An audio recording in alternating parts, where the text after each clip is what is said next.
Muy bien, entonces como ya me presentó, soy el doctor Diego Alca y vamos a empezar esta ponencia. Entonces, salud mental, chicos. La OMS no establece una definición clara, no sabemos cómo la puede definir bien, pero sí podemos decir que está directamente o indirectamente relacionada con el bienestar mental. ¿Y dónde escuchamos bienestar mental? Pues en la definición que la OMS dio de salud, que salud es un estado completo de bienestar físico, mental y social, no solamente la ausencia de afecciones o enfermedades, ¿no? Entonces vamos a definir nosotros que la salud mental es un estado de equilibrio emocional, cognitivo, conductual, que permite al individuo desenvolverse de manera responsable en su entorno familiar, social y laboral, así como gozar de bienestar y calidad de vida. ¿Qué significa esto? Que si bien es cierto, la salud física es lo que más importa o prima en nuestro nivel de atención, también la parte mental debe estar enfocada en nuestro manejo integral de cada paciente, chicos. Nosotros tenemos una historia diferente, igual que cada uno de ellos. Sus emociones son distintas, sus pensamientos, su cosmovisión, sus formas de actuar. Ellos se desenvuelven en diferentes entornos familiares, quizás disfuncionales o no, sociales distintos, ¿no? Que pueden determinar mucho la calidad de vida que ellos tienen. Entonces, hay que tener en cuenta que esto es muy importante en el manejo de cada paciente. ¿Está bien, chicos? Ahora, en la actual época estamos viviendo una pandemia que es importantísima a nivel mundial y en toda la historia de por sí. Se está investigando de manera intensa cómo es que está repercutiendo mucho en nuestra salud mental, y no solamente en la población en general, sino también en los trabajadores de salud, ¿no? Entonces se ha visto que en China se ha sacado ya diferentes reportes, tanto de revisiones sistemáticas o metaanálisis, que nos orientan qué son las repercusiones que han traído esta enfermedad a nosotros y a las demás personas. Entonces hay varias investigaciones que están haciendo. En el Perú también he visto muchas de ellas en nivel en telemedicina, por ejemplo, o por medio de telefonía, para determinar cuáles son las repercusiones que tenemos a nivel de nuestra salud mental. Esto abarca todo el mundo y por ello también nos obliga a reaccionar de manera adecuada. ¿Y cómo es que ha hecho algunas instituciones, como el IRC, que es una ONG con sede en Estados Unidos, que ha sacado una guía operacional del COVID? ¿Orientado a qué? Orientado a determinar acciones claves para la salud mental y el apoyo psicosocial. Estos son herramientas que se les van a dar a algunos profesionales que brindan este tipo de servicios y los cuales tienen diferentes componentes que tienen que leerlo a más detalle porque esto es una guía muy amplia que les estoy brindando ahora para que en primer lugar pisemos tierra, pisemos el contexto en el que estamos viviendo actualmente, sepamos qué es lo que está trayendo de manera, en caso de la morbilidad y mortalidad de esta enfermedad, y después en la repercusión mental que tienen las demás personas. Tenemos que saber identificar grupos vulnerables, tener en cuenta los riesgos, adaptar nuestros servicios a esta pandemia, servicios que tienen que ser bien evaluados con presupuesto e implementación necesarias en diferentes contextos en todo el mundo. Entonces, es una guía muy bonita que pueden leerla para saber más o menos cómo es que se está tratando de mitigar este tipo de enfermedades mentales en la población en general. ¿Está bien, chicos? Ahora, la salud mental debe trabajarse de modo transversal. ¿Qué quiere decir transversal? Que tienen que estar involucrados todos los sectores y pilares de nuestro gobierno, ¿no? Todos los ministerios, como actualmente lo están viendo, el Ministerio de Economía, de Salud, el de Trabajo, el Interior, todos tenemos que trabajar de manera adecuada para poder salir de esta grave pandemia.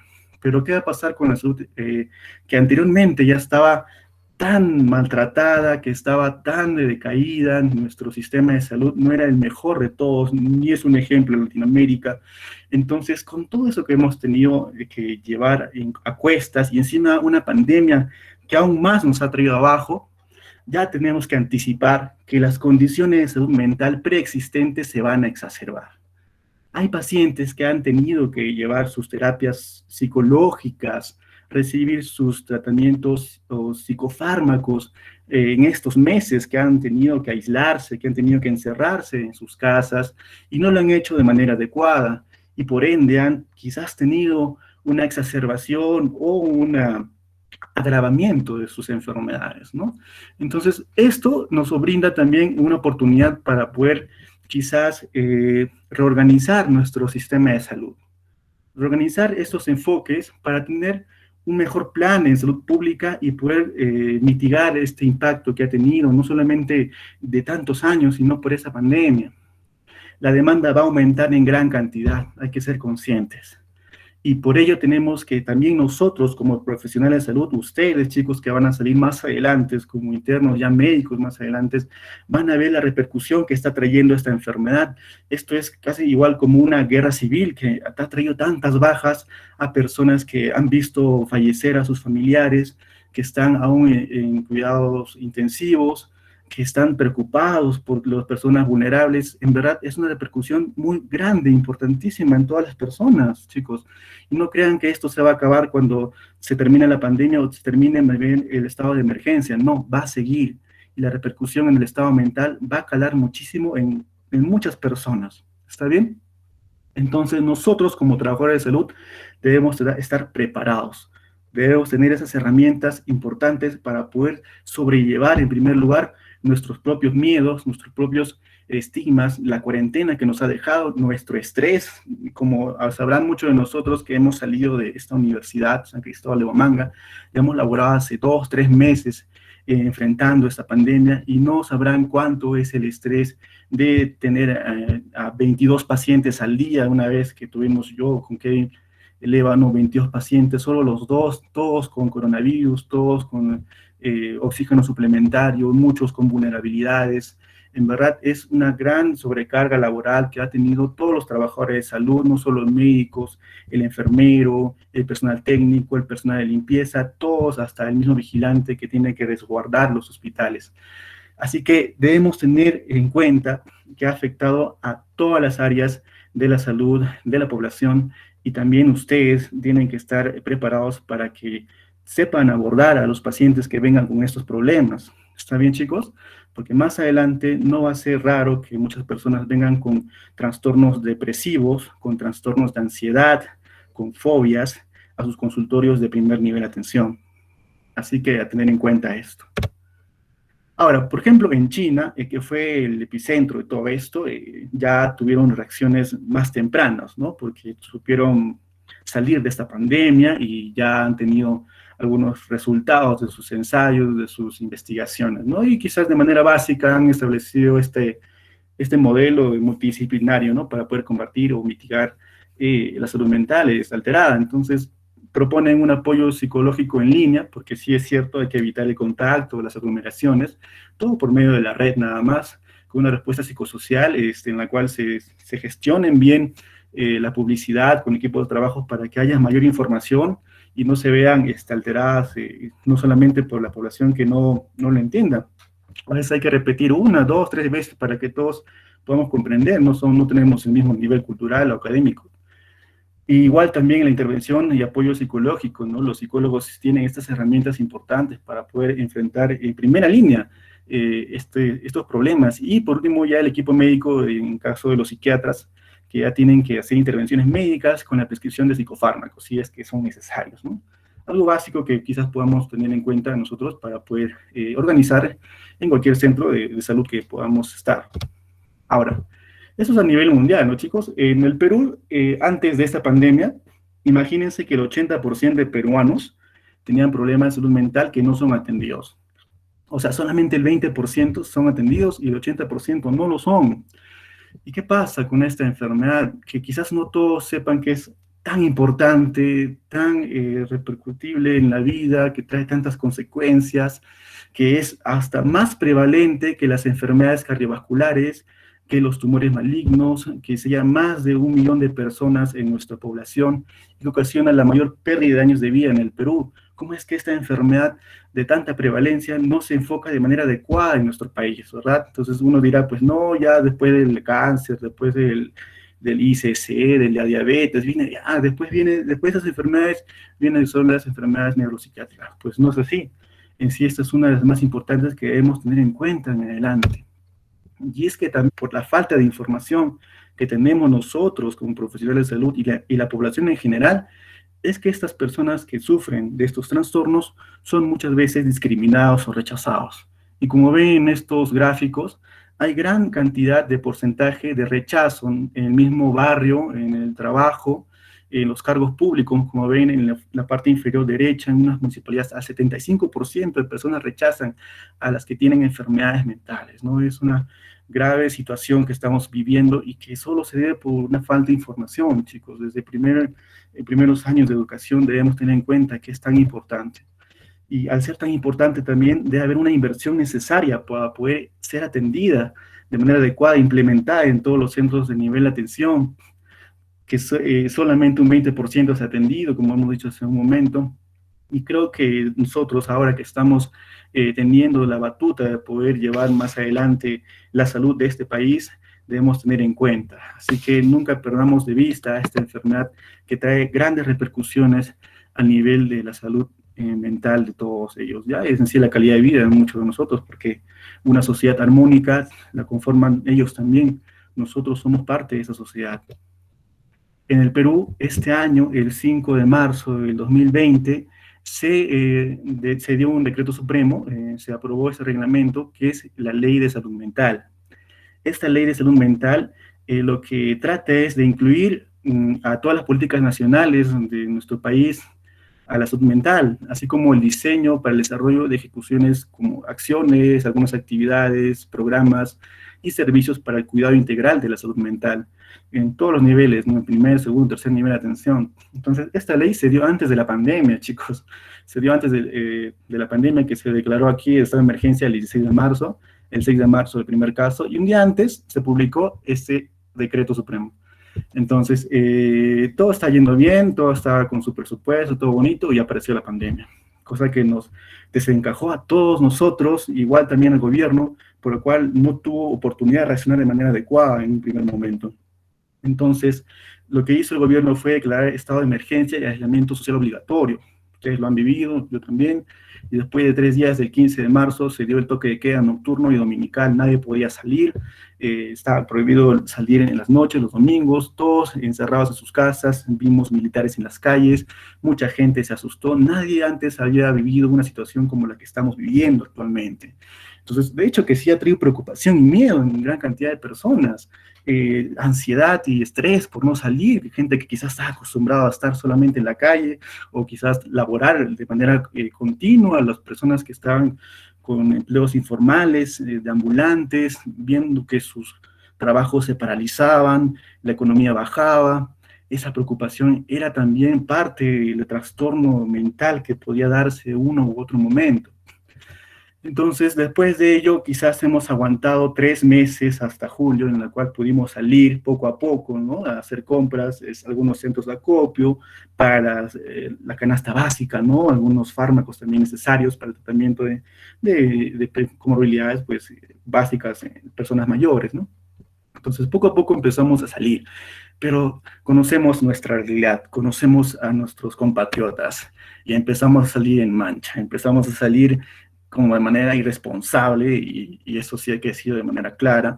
No tuvimos el cuidado necesario ni la concientización para poder protegernos. Y miren, esto es una imagen muy clara de ello, porque ni siquiera se respeta el metro de distancia, quizás algunos no llevan bien su mascarilla, y es ahí donde empezó a aumentar el pico de esta enfermedad, en la cual en julio, agosto vimos una gran creciente de pacientes hospitalizados en todos los departamentos necesarios, que tenían que contar con una unidad de oxígeno suplementario básico para poder afrontar a 100, a 150 pacientes.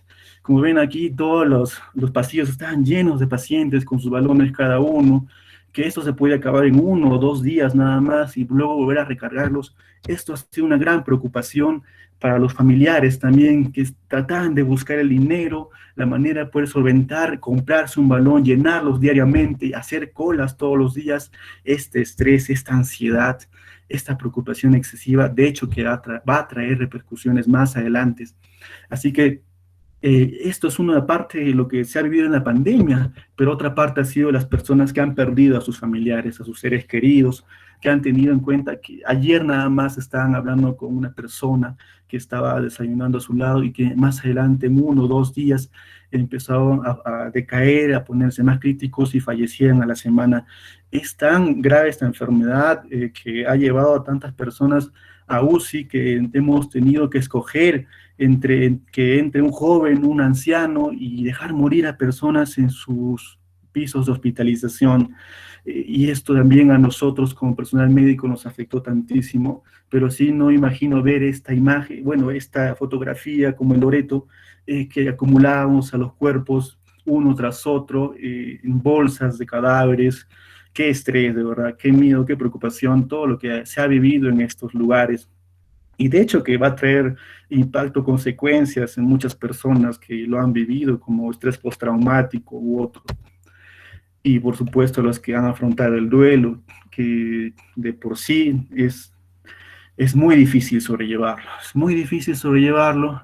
Muchos quizás de los personales de salud también lo han vivido en carne propia, esta preocupación tan continua, persistente, que no te deja dormir, que no te deja estar tranquilo, no te deja estar bien, este estrés que tú sabes que si el estrés es tan intenso y persistente se puede somatizar y alterar todo lo que puedes estar viviendo. Igual nosotros como personas de salud estamos tan expuestos, más que otros quizás, y nuestro sistema, como habrán visto, se colapsó. No ha habido un buen plan en nuestro país para afrontar algo similar. Muchas personas ya no querían ir a trabajar, abandonaban sus trabajos, hacían huelgas por solamente EPPs. Mira, todo esto, lo que estoy contando, es real y ha pasado. Y no solamente en Loreto, en Lima, sino también en Ayacucho. La necesidad tan básica de protección personal te obliga a quizás a no sacártelo todo un día, a estar ahí aguantando el calor, el sudor, las ganas de ir a un servicio básico. No puedes hacer nada de eso porque no puedes sacarte el EPP. Cosas así hemos vivido, chicos, y esto de hecho que es estresante y de hecho que va a tener repercusión a las personas que estén con vulnerabilidades, ¿no? Muy bien, entonces todo esto hemos vivido, hemos pasado y aún lo seguimos pasando.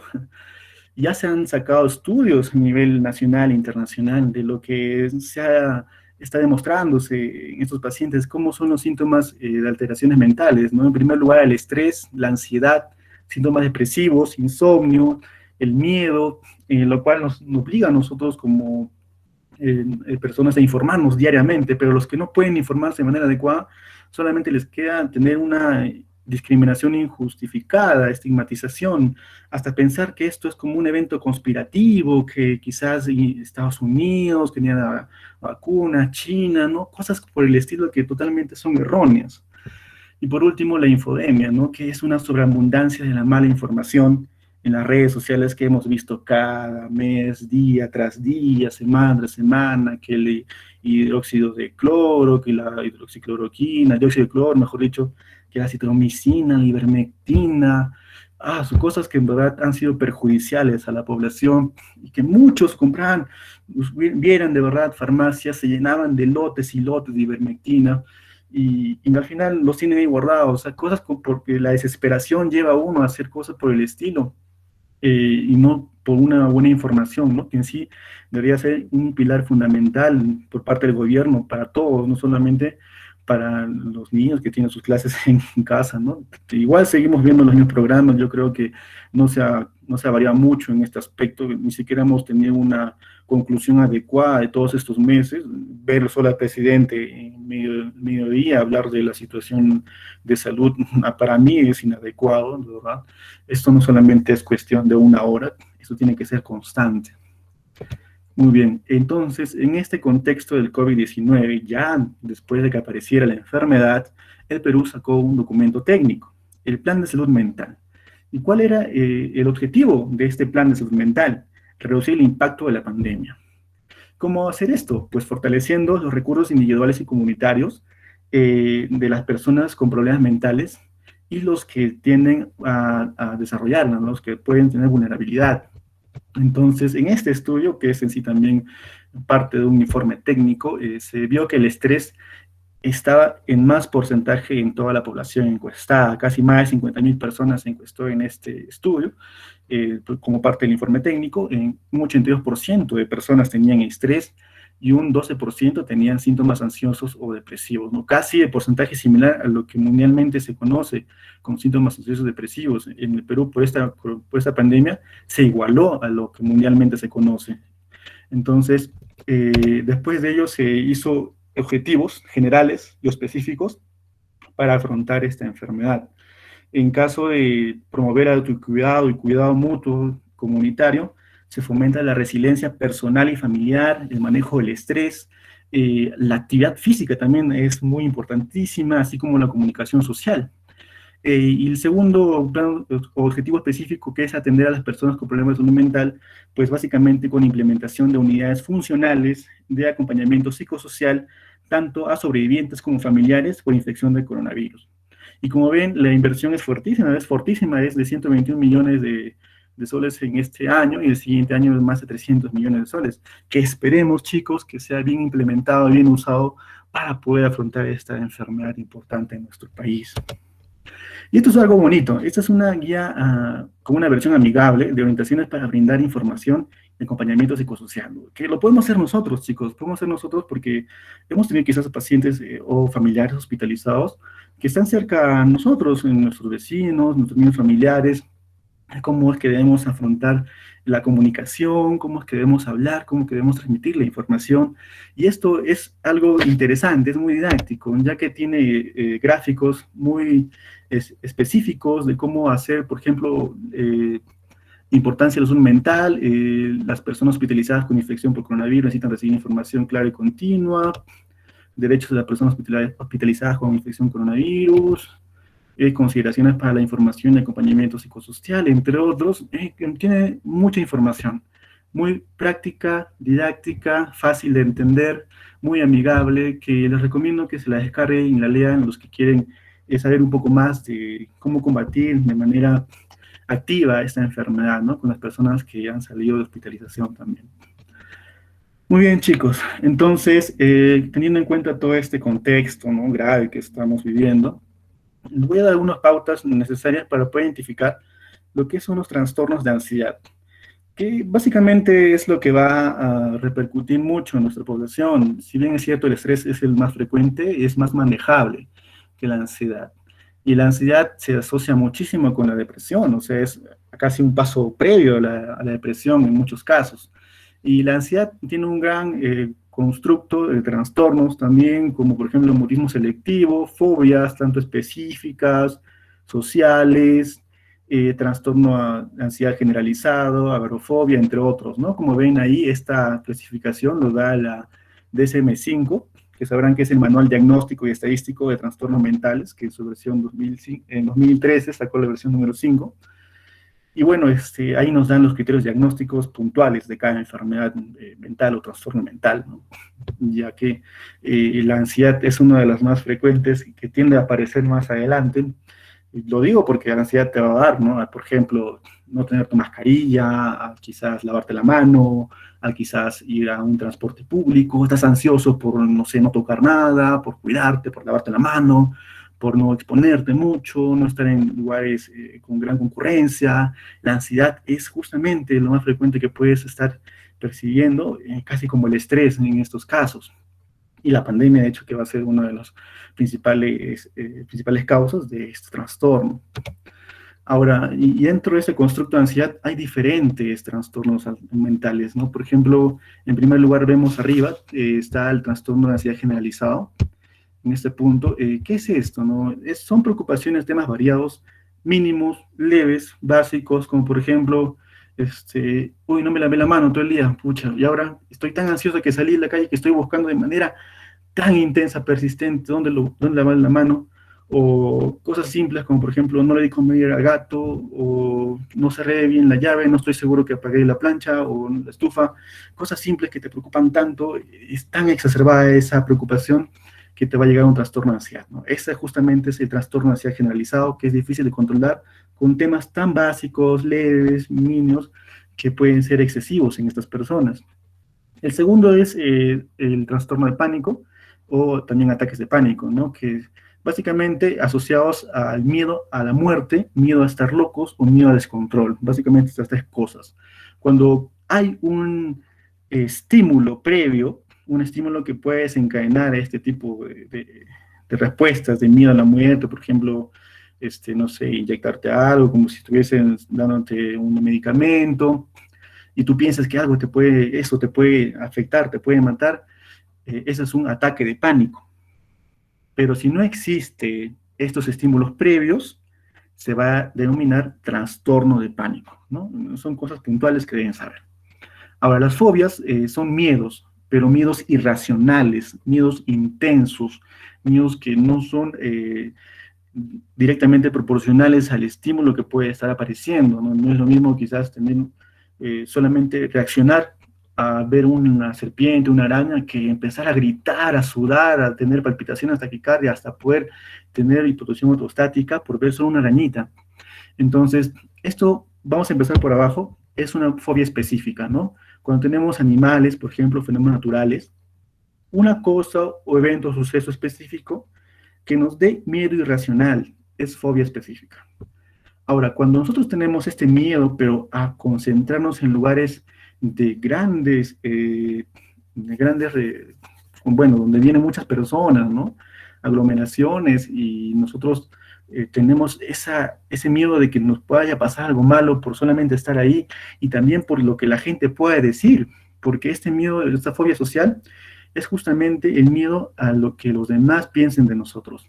Y nos avergonzamos tanto que nos da fobia y escapamos de ese lugar. Y no solamente está en lugares, sino también en personas, como por ejemplo en mujeres. No sé si alguien ha visto The Big Bang Theory, que es una serie muy popular, ¿no?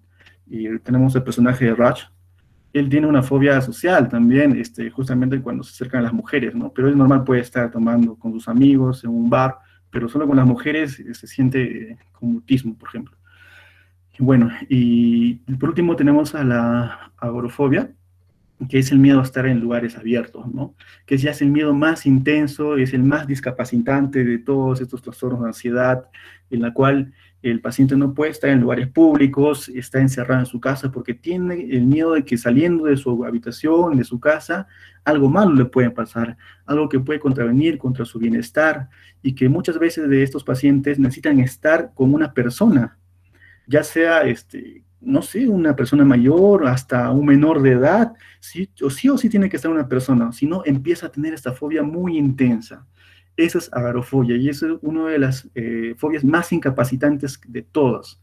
Así que tener en cuenta. Ahora, nosotros vamos a hablar el día de hoy de lo que es el trastorno de ansiedad generalizada. Y este es un cuadrito básico de todo lo que es la prevalencia, la patogénesis, la clínica y un poco el diagnóstico, para poder determinar bien más adelante que quizás una persona que haya sufrido este tipo de eventos, sucesos traumáticos relacionados a pérdidas familiares o hasta misma infección personal, ¿no? Que haya sobrevivido y haya visto a mi compañero de cuarto en el hospital fallecer uno tras otro, eso queda en nuestra mente, eso nos va a trastornar. Y trastorno de ansiedad generalizada se puede ver quizás más adelante en estas personas. La prevalencia de esta enfermedad es de 1.5 a 4%, es mucho más frecuente en mujeres que varones, 2 veces más frecuente, y más alta en ancianos, y es justo que el 66% de estos pacientes que tienen alteraciones de ansiedad generalizada también tienen trastornos concurrentes, como la fobia social, fobia específica, trastornos de pánico, o también trastornos obsesivo-compulsivos, el TOC, ¿no? Y muchos de ellos están asociados con el abuso de sustancias, drogas, medicamentos, el estrés postraumático que puede sufrir, en este caso, pacientes con coronavirus, que hayan perdido familiares, visto morir a otras personas en las calles, como se ha visto en Ecuador, ¿no? Enfermedades con dolor crónico, también depresión mayor, justamente esta última, depresión mayor asociada al trastorno de ansiedad generalizada, es la que trae más gravedad y persistencia, es mucho más difícil de tratar si es que ambos procesos patológicos confluyen. ¿Y cómo es que se da esto? ¿No? Hay 3 factores que van a desarrollar la patogénesis de esta enfermedad: factores biológicos, neuropsicológicos y el desarrollo y la personalidad. En primer lugar, los factores biológicos tienen que ver con la heredabilidad, con la genética. En sí se dice que hay genes recesivos en la región polimórfica ligada al gen transportador de la serotonina, ¿no? Muy importante, la hormona de placer. Se dice que el 20% está asociado a la herencia familiar de estos pacientes, o sea que de cada 10, por lo menos uno, uno puede estar, no, mejor dicho, dos puede estar asociado con familiares que hayan tenido esta enfermedad, trastorno de ansiedad generalizada, ¿no? Puede ser tu abuelo, tu papá. También se ha visto que otro factor biológico es el aumento de la noradrenalina, que va a traer disautonomías, ¿no? O sea, una excesiva respuesta del sistema nervioso simpático, más que nada. Alteraciones en la serotonina y el GABA que van a relacionarse a un déficit, aún no se sabe porque hay estudios que dicen que no es normal, otros que sí está alterada, entonces no hay una conclusión en caso de la serotonina y GABA, pero sí ya muchos estudios iniciales demuestran que la noradrenalina se encuentra aumentada. Y justamente esto de la adrenalina va a llevar a síntomas autonómicos del sistema nervioso simpático que vamos a mencionar más adelante. Y luego los factores neuropsicosociales. Es importante decir que estos pacientes tienen una amplificación en la atención de estímulos amenazantes. ¿Qué quiere decir eso? Que amplían más sus recursos de atención cuando existe un estímulo. Y ese estímulo es amenazante sí o sí. O sea, cuando ven, por ejemplo, que, no sé, un pájaro se acerca de manera rápida hacia nosotros, un águila, o quizás ven en su alimento algo extraño, como que medio tóxico, entonces ellos lo consideran como amenazante de manera rápida y se lo alejan, ¿no? Y lo tienden a desaparecer. Pero ¿qué pasaría si en verdad hay información ambigua, ¿no? En la cual tú puedes decir, pues, o sea, una persona normal como yo, como tú, puede decir, pero esto quizás no sea amenazante, ¿no? Puede ser que mejor lo averigüe yendo, probando, viendo, ¿no? Estos pacientes no lo hacen, no se arriesgan, en otras palabras. Malinterpretan esa información antigua como amenazante sí o sí. O sea, prácticamente todo lo que está a su alrededor, o la mayoría de cosas, si son amenazantes o quizás ambiguamente parezcan, sí son amenazantes para ellos. Ese es uno de los factores que tienden a ser prevalentes en estos pacientes. Luego vienen los factores de desarrollo y la personalidad. Entonces, muchos de estos pacientes que tienen trastorno de ansiedad generalizada están asociados a experiencias traumáticas, más que nada en eventos indeseables en la infancia. También tienen inhibición conductual, entre comillas, ¿no? Que es la tendencia a ser tímidos. Estos pacientes no se relacionan mucho con otras personas. Entonces, estos son los factores más importantes que puedes encontrar en los pacientes con ansiedad generalizada. Después vemos la clínica. En la clínica existe lo que es una preocupación excesiva y persistente, que va a estar en toititos estos pacientes, en todas estas personas que tienen trastorno de ansiedad generalizada. La preocupación es excesiva y persistente. Pero esto debido a qué? Se dice que hay diferentes orígenes, ¿no? Por ejemplo, escanear constantemente el entorno en busca de señales amenazantes. Por ejemplo, más preocupación en un intento por resolver problemas, estás tan interesado en que se resuelva, estás tan preocupado que no puedes dormir, y la intolerancia también a la incertidumbre o ambigüedad, que no me gusta estar en duda, no me gusta pensar que es uno u otro, es un sí o un no. Esas personas tienden a ser tan excesiva la preocupación que pueden desarrollar sus trastornos. ¿Y cómo vamos a hacerlo físico? ¿Cómo vamos a hacerlo exteriorizado? Pues con hiperactividad o tensión muscular, muchas veces asociado a cefalea, dolor musculares, dolor de cuello, temblor y síntomas autonómicos, ¿no? Taquicardia, sudoración, disnea, palpitaciones, sequedad oral, entre otros, todos asociados justamente a la respuesta intensa del sistema nervioso simpático debido al aumento de la noradrenalina que tienen estos pacientes, ¿no? Muy bien, para una evaluación y diagnóstico adecuado de estos pacientes, tenemos que primero descartar un origen físico. ¿Cómo hacemos eso? Pues hay algunos factores que nos pueden orientar mejor. Por ejemplo, la aparición tardía en pacientes ancianos, más de 65 años, que tengan esta clínica asociada a pérdidas de peso, asociada al deterioro cognitivo. Hay que pensar en un origen físico. ¿Y cuáles son esos origen físico? Esos que estamos en lista, ¿no? Por ejemplo, los tumorales, que son páncreas, puede ser un insulinoma asociado a hipoglicemias persistentes, que ya saben que la hipoglicemia tiene síntomas neurocopénicos, ¿no? Síntomas neurocentrales, tumores en el sistema nervioso central también va a asociarse a eso, sarcomocitomas igual, con las crisis de presiones altas, los carcinomatosis, entre otras. El neurológico con la enfermedad de Wilson, es el depósito excesivo de cobre, tanto a nivel hepático como en el sistema nervioso central, demencias, Parkinson, epilepsias, las endocrinas también muy importantes, como por ejemplo asociadas a alteraciones de la tiroides.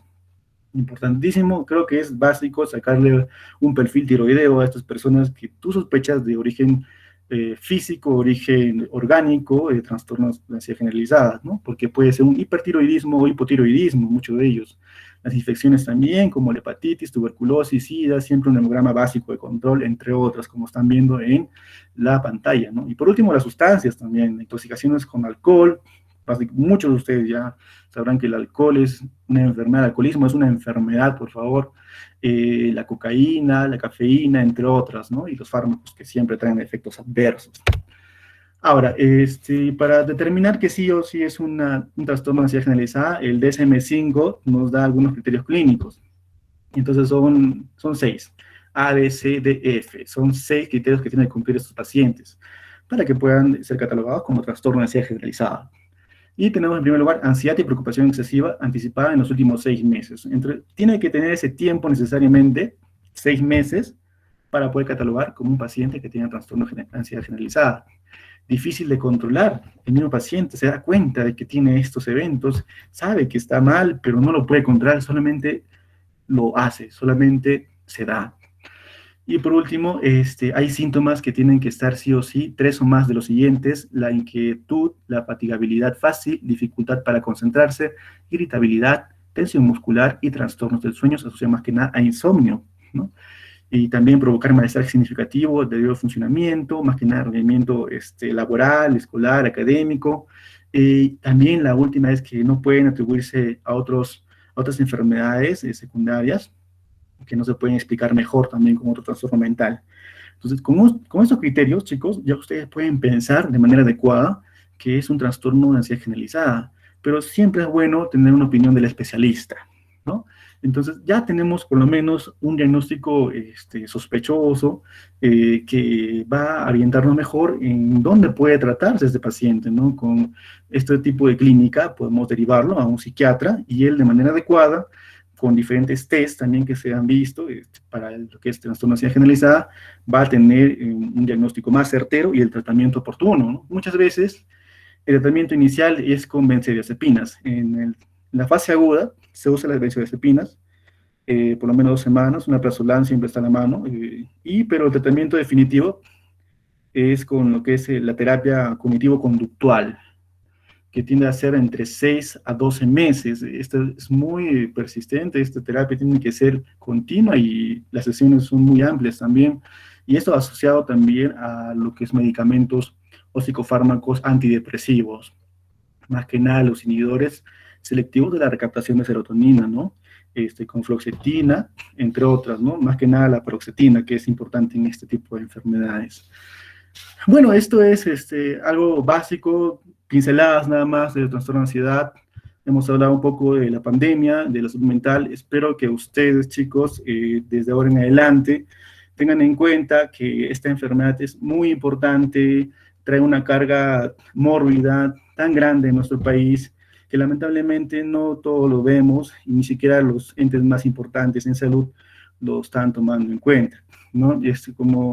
Como algo personal, alguna vez en hospitalización vimos a un paciente, a una señora que justamente tenía este tipo de trastornos, de enfermedad, estaba hospitalizada ya casi 2 semanas y después en la noche se le administró un medicamento que era metamizol.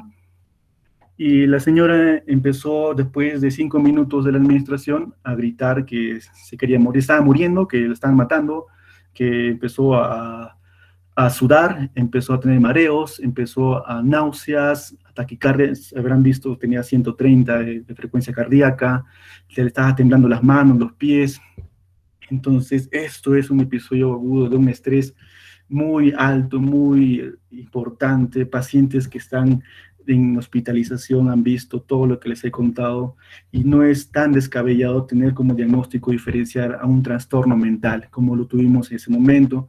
Con el prazolam dado por 2 semanas empezó a mejorar la señora y vimos que justo con estos conocimientos a la mano, chicos, hemos dado un buen tratamiento, ¿no? Y espero que ustedes también lo hagan en donde vayan en sus prácticas, el internado y en su profesional, bueno, en su práctica profesional médica, en primera línea de atención, en donde estén. Y eso sería todo hasta ahora. Si tienen una pregunta, yo con mucha alegría les puedo responder.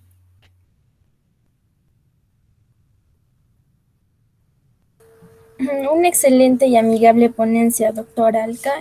Vamos a esperar 3 a 5 minutos para la ronda de preguntas. Pueden escribirlo por el chat o activar su micrófono y lanzar la pregunta.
Bueno, viendo que no hay preguntas, agradecerle por su tiempo, doctor Alca, y esperamos contar con su apoyo en futuras ponencias y también agradecer al público en general.